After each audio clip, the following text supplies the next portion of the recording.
Happy February, fire signs.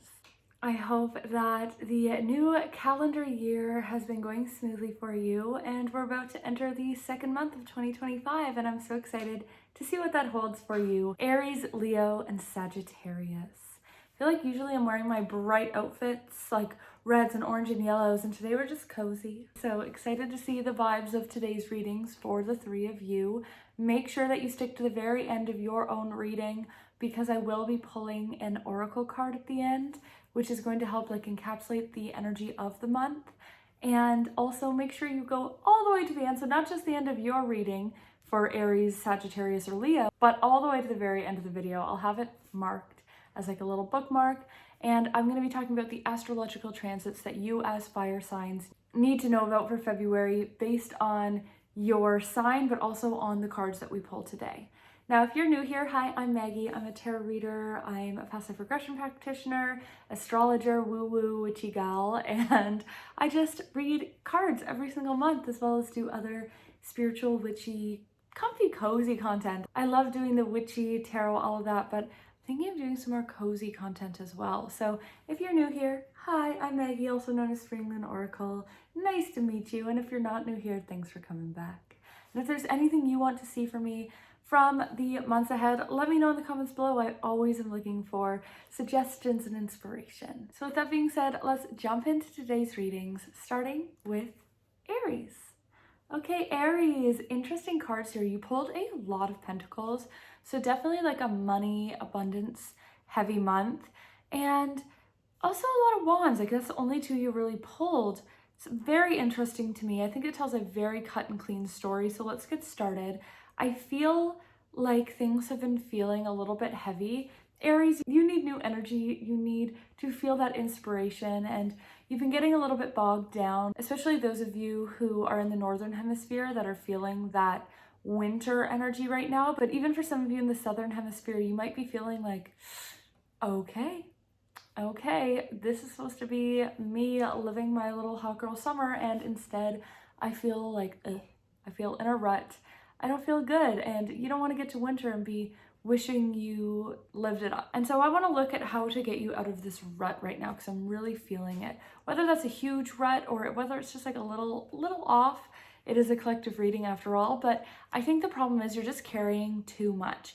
And even if you're like, no, I'm not getting enough done, blah, blah, blah, no, you're carrying too much, not in your own life, but from other people. I feel like there's things you're doing for other people. You're picking up the slack, or there's things you're doing because you think other people will think that's good. So you're like, I'm reading because I feel like, my community will respect that, or I'm doing this because my friend really wants to do it.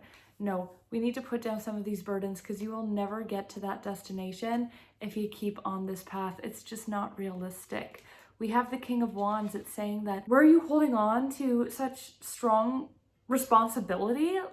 You feel so responsible for meeting up with somebody or doing this thing for someone or doing this certain thing that you're putting way too much pressure on yourself, and you're not enjoying that part of life anymore. And you're just spending way too much time on it, so there's not time for other things in your life. It's saying that you're working super hard, and you keep telling yourself, almost there, I'm almost there, I'm almost there.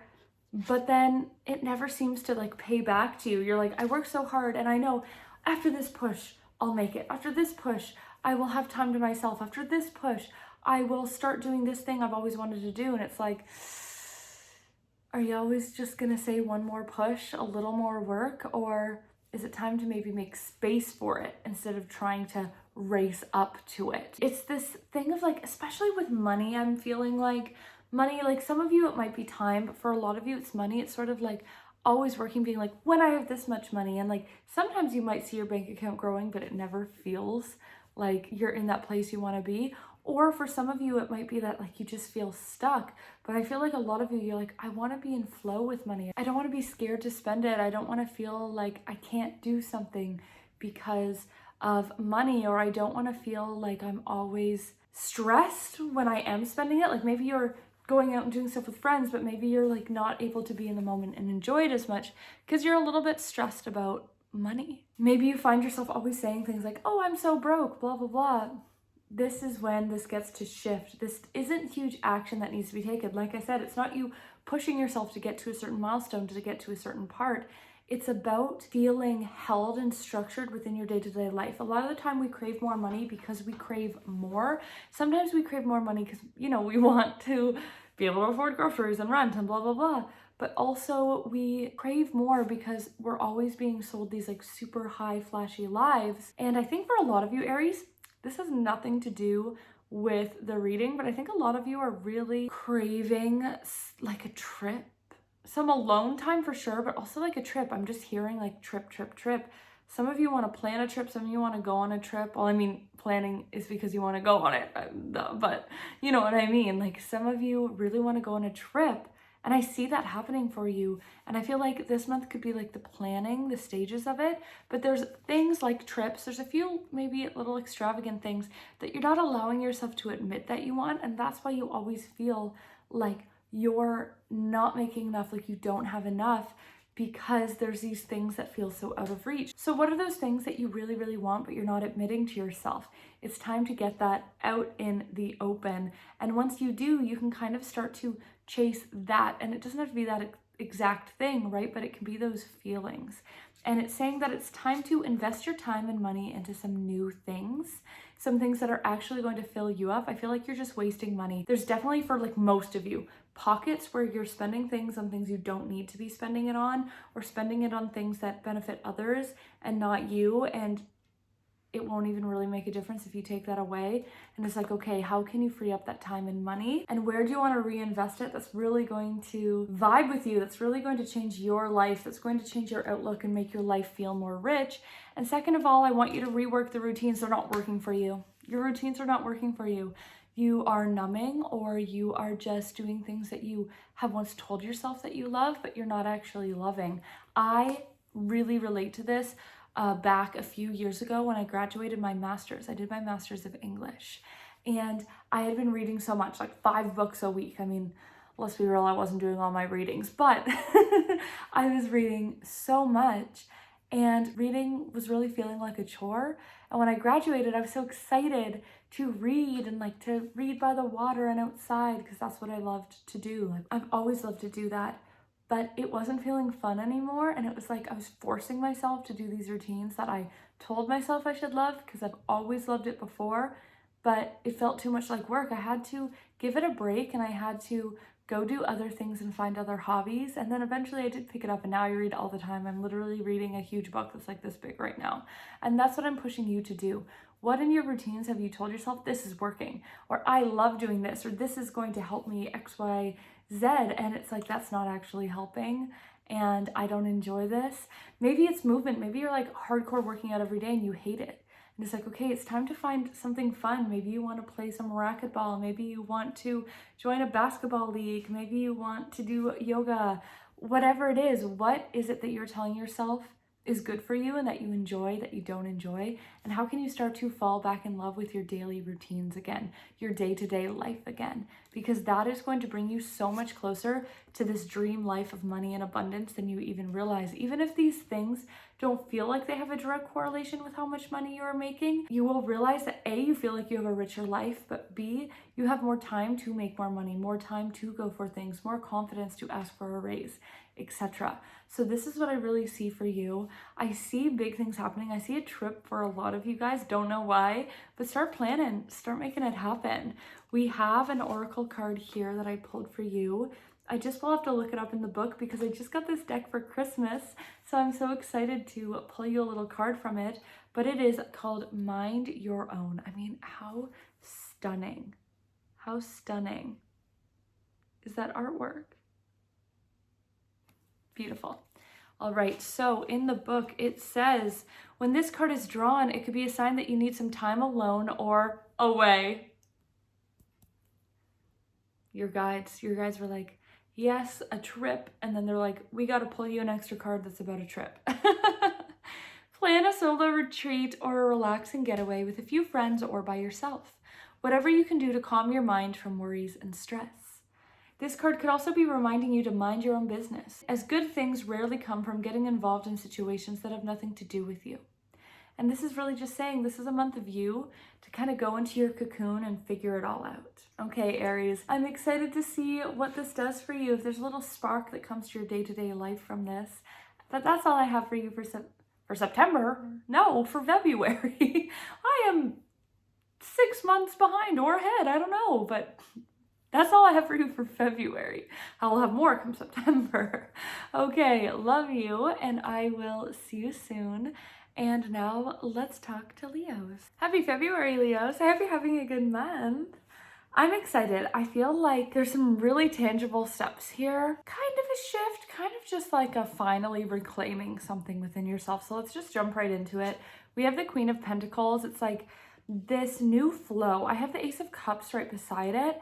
And I really feel like it's all about this new flow that you're getting into with yourself, with money, with the abundance in your life.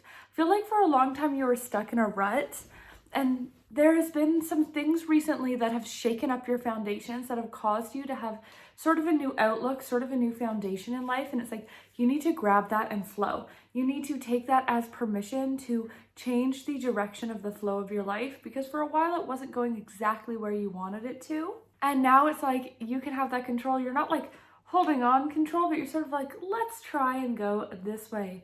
And a way that I want you to do that is, you're being called so much. I'm hearing like it's screaming from your guides to invest in something that is going to boost that confidence straight up into the air. We have the Queen of Wands, who is so confident in who she is, on what she stands on her routines, about what her life shows about herself. And then we have the Six of Wands. I can never remember what number this is, but I know the imagery. The Six of Wands. 6? Yeah. For some reason, because there's 5 in the back, it always looks like 6, and this is the 7th to me. But whatever. The Six of Wands. The Six of Wands, which is about getting up on your high horse, feeling confident, feeling victorious. And so it's like, okay, we are investing in something that is going to make you feel really, really good again, really confident in yourself. Now, some of you might be like, I can't afford it. It doesn't have to be a monetary investment. It can be if you want, and if that's what it needs to be, but it can also just be an energetic investment. So like doing one thing a day. This is just one commitment. I really feel like for some of you, it's a dance class. Like I'm really feeling dancing, like pole dancing, samba dancing, moving your little body. It's dancing. For some of you, that might not land, but I think there's a few people who'll be listening to this and they'll be like, there's the permission that I need. And it doesn't have to be something, you know, paid. It could be like dance classes on YouTube. It can be going to a studio, but it's time for you to dance, to shake it up. I think for some of you, this could just be whatever makes you feel confident, or maybe you don't feel confident. Maybe you're like, I do not feel confident dancing, but maybe it's like that confident version of myself when I think of them dances, or is educated on this subject, or goes for a run twice a week, or knows how to play the guitar. Like, what is it that is going to make you feel so confident and be able to show up, be like, yeah, I do this. Yeah, I work with my energy. There's been some fighting. I really feel like for a lot of you, it's fighting with your environment. Like something hasn't been sitting well, whether that's at home or at work. It just, you feel like, okay, I'm not unhappy here. I just feel like I'm always fighting. Other people's energy is always coming before my own.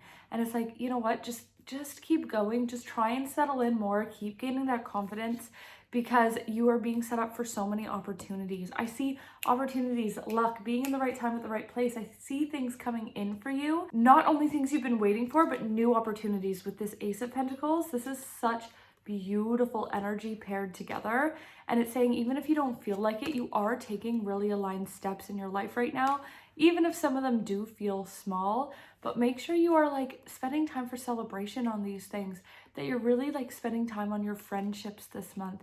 I feel like making sure that you have an environment around you that helps motivate you to stay confident, to stay in your zone, to stay flowing, to stay in these new opportunities and saying yes to things is really important, because it will lead you towards that dream life. And this is a dream life of flow, alignment, fulfillment.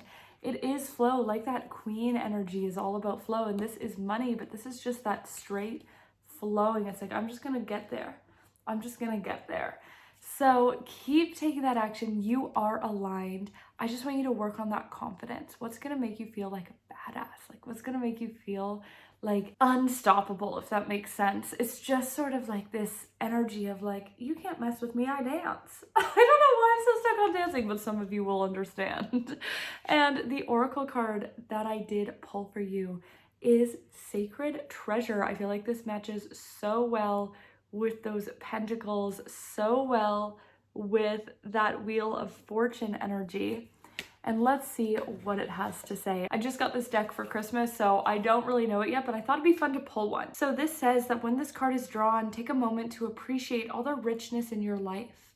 Help yourself protect what is sacred to you by writing a list of everything you are grateful for, everything that makes you feel rich. Take this energy with you when you go out into the world and refer to your list whenever you're feeling low. A little bit of confidence even just there. So I'm excited to see what shift happens for you this month. Leos, you've got this. It's time to get that confidence going, and I will see you next month.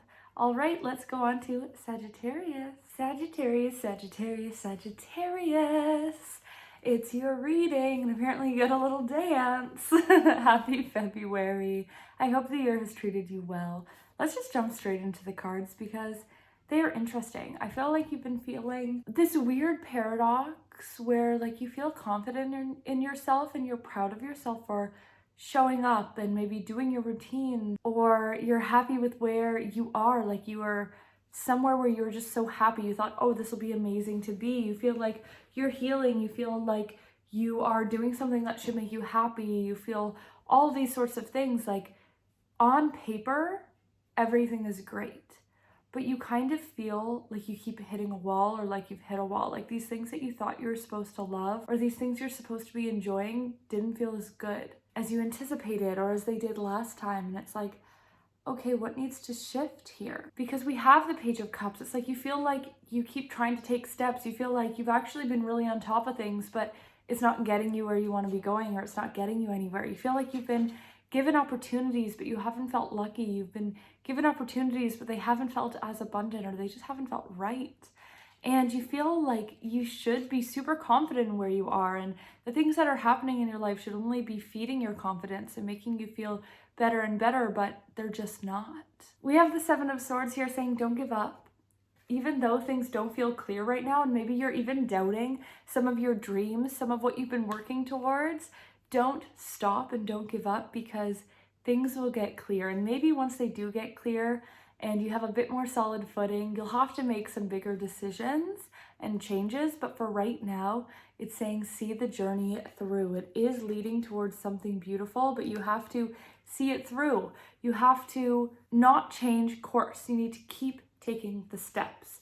You're not meant to have a focus right now. You're not meant to be shaking things up right now. You're meant to be connecting back in with your soul, with yourself, with your energy. I feel like your nervous system is really on the fritz. For a lot of you, you need to just take this month and focus on like healing that nervous system and work on going inwards and allowing yourself to feel safe and not feel like every step you take has to be perfect. Like I feel like you're just putting so much pressure on yourself, Sagittarius, and it's time to ease off. Why don't you take February and make it like a self-love, self-care month, or make it about like slowing down, being present where you can, really focus on that work-life balance, whatever it is. We're really just setting some major foundations within yourself so that next month you can start fresh. Next month you can feel that fresh new energy and feel like, okay, let's flow, let's go forwards. But right now you're a little out of alignment because you're feeling a little fried. Maybe your anxiety is on edge. Maybe you're feeling like it's a lot. It's like, okay, let's just take a breath and connect back to that soul, whatever that means to you. Connect back to yourself, whatever that means to you, and just find your footing. This is your oracle card, is the Divine Feminine. Now this has nothing to do with gender identity or sex or anything like that. It's all about like light and dark, yin and yang, all of that. You can call that like push and pull energy, right? And this is more that pull energy. And let's look at what the card says. It says, oh, and it's a satyr on it. So it says, the satyrs love the Divine Feminine, and so should you. When this card is drawn, get in touch with your Divine Feminine or seek it out in others. Regardless of gender, the divine feminine is something that everyone has access to. Give in to being soft. Your compassion, kindness, and ability to forgive are your strengths. And with this reading, I really feel like that's yourself. It's like, be soft with yourself, be gentle with yourself. And the divine feminine is also creation, so it's like, create from there. Okay, that's everything I have for you. I hope you have a great month, Sagittarius. And now let's look at the astrology, what's going on in the sky for all 3 of you fire signs, and see what you should be looking out for. So on February 4th, Venus enters Aries, which is really this balance of that masculine, feminine, light and dark, yin and yang, whatever you want to call it. The push and pull is what I've really been vibing with lately. And it's like, okay, the creation and action. Like, how can we start to find balance here? Now, it might still be a little bit softer. It might be in that receive, that pull, that creation energy, because Aries is linked to Mars and Mars is still in retrograde. But it's saying, okay, how can we find balance this month? Especially with the gentleness with ourselves, especially with that love. Like, how can we take action to take care of ourselves with this transit? It starts on the 4th and it goes until Venus moves. So it really fits with a lot of your readings where it's like, okay, balance, okay, stability, structure, foundation, to allow myself to feel abundant, to allow myself to feel loved. On February 23rd, Mars is going direct in Cancer. Once again, Venus in Aries and Mars in Cancer give off almost the exact same energy, in my opinion. And this is really going to be looking at taking action inwards, taking action in your home. So this looks like routines. This looks like your home life. This looks like day-to-day things, and falling in love with that, like taking action to really make that what you want it to be. And so for a lot of you, routines are a thing. So it's saying, like, be gentle with yourself if it's hard to get into routines up until this point. But once this point hits, it's like, you better be clear on what you want to do because it's aligned for that. On February 12th, we have a Leo new moon. Now, this is important for you fire signs because whenever a major moon cycle is in fire, you're going to feel it, especially in that ego space. So be gentle on yourself on the 12th, but also allow yourself to try and dream big. If you can see that ego, see that fear, and then act in its face during this time, this is going to be really, really helpful. So be gentle on yourself with this new moon, but this is also a new cycle when it comes to the heart space, when it comes to your fire, when it comes to creativity, and when it comes to your self-expression in a way. So really allow yourself to harness that energy, because you are a fire sign after all, and this is going to affect you. All right, that's all I have for fire signs. I hope you have an amazing February, and I will see you next month for a new reading. And next month is gonna be the astrological new year starting mid-March, so let's get excited for that. If you didn't really feel the new energy with the calendar year, it should come to you with the astrological new year. So I hope you have a great month. If you made it all this way, please leave me a little fire red heart in the comments, and I will see you next month. All right, bye.